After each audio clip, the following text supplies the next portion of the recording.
Da li znate zašto krava pase travu? Ali prvo intro, pa poslije ćemo o tome. Crtani vicevi. Da se vratimo na temu. Da li znate zašto krava pase travu? Pa nema ruke da je zamota. Stari prijatelji pričaju o svojim sinovima. Druže, de mi reci kako je sa Slađanom, tvojim sinom, da li je sve u redu, kako škola, jel se školovao on do kraja? Pa i nije baš. Nešto glumi, ali dobro mu ide, prodaje, ima najbolju rasu konjiva na cijelom Balkanu, odličan. Toliko je radodaran da je čak svom najboljem prijatelju poklonio svog najboljeg konja. Ali nema veze, de mi reci kako tvoj sin, jel on završio školu, šta radi?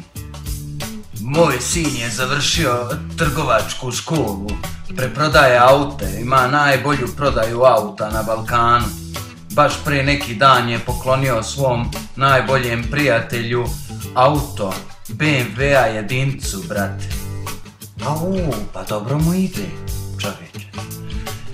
Deder Milane, reci kako tvoj sin Savo, šta s njim, šta on radi?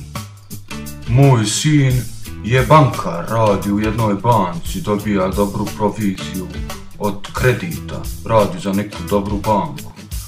A moj sin je toliko radodaran da je sad svom prijatelju poklonio stan i to od 80 kvadrata. U tome trenutku dolazi Suljo i prijatelji ga pozdravljaju. Pa gdje si, Suljo, kućo stara, šta ima? Evo mi baš pričamo o sinovima. Reci mi, jel tvoj još uvijek radi u onom muškom striptease klubu, kako se kaže, šta je gej, jel? Da, gej je, ali dobro mu ide.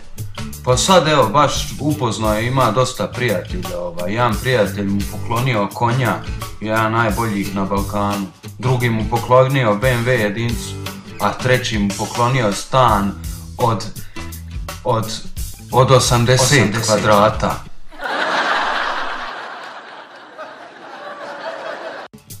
Ako vam se svideo video, bacite like i širite ga dalje. Hvala na podršci. I ako imate kakav dobar prijedlog i kakav dobar vic, sa veseljem ćemo ga odraditi.